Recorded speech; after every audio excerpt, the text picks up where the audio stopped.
और अब बात वजीर दाखिला मोहसिन नकवी से चेयरमैन पीसीबी मोहसिन नकवी की, जो कहते हैं कि चैंपियंस ट्रॉफी पाकिस्तान में ही होगी। क्रिकेट के तमाम मामलात पर बराबरी की सतह पर बात होगी।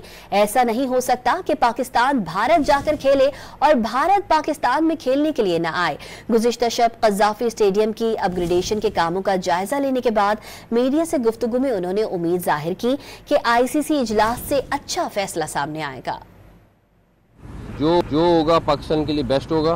हम अपने स्टांस में अभी भी क्लियर हैं कि ये नहीं हो सकता कि हम जाके इंडिया क्रिकेट खेलें और इंडिया नहीं खेले यहाँ आके, ये नहीं हो सकता। तो जो भी होगा बराबरी की सतह पर होगा और हम उसमें ICC को बड़ा क्लियर बता चुके हैं।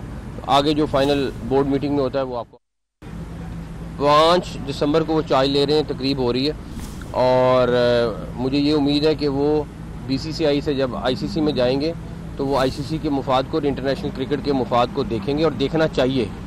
तो मुझे बड़ी उम्मीद है कि चाहे वो कोई भी शख्स हो, लेकिन जब कोई पोजीशन पे होता है तो उसको उस हिसाब से अपनी पोजीशन देख के फैसले करने चाहिए।